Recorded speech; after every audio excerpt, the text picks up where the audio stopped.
مرکز مطبوعات وزارت کارهای داخلی تاجیکستان خبر داد که روز 20 نوامبر تخمین ساعت 11:10 راننده автомашین تمغه اوپل ویکتور ایگنبردی فرستم سال تولدش 1990 ساکن جماعت خرمزمین نویه اسپیتامین هنگام حرکت در شورای چنوق خوجند دوشنبه در حدود جماعت دیوت زرحلال شهر استرفشان از عهده اداره واسطه نقلیات نبرآمده و در نتیجه ماشین به کنار راست راه چپه شده مسافر خردسال عبدالقیوم موظفیه سال تولدش 2017 ساکن خرمزمین در جای حادثه به هلاکت رسیده است.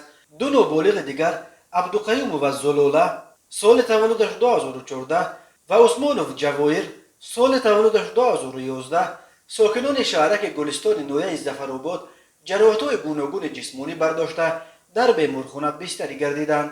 بنا به آخرین آمار رسمی در 9 ماه اول سال 2021 در راه‌های تاجیکستان 787 صدمه روی داده. در این حادثه‌های نقلیاتی 209 نفر هلاک و 909 نفر مجروح شدند.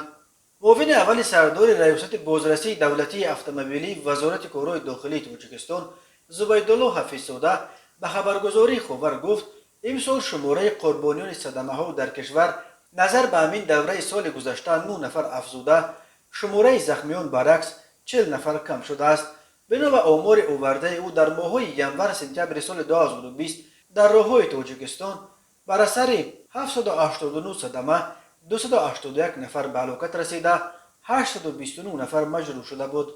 طبق گزارش سازمان جهانی تندرستی هر سال بر اثر صدمه‌ها در دنیا بیش از 1,350,000 نفر به هلاکت رسیده، چند میلیون نفر دیگر مجروح میشوند. به حساب میانه هر 24 ثانیه در عالم یک نفر و هر شبانه روز 3,000 انسان بر اثر صدمه‌ها جان خود را از دست می‌دهند.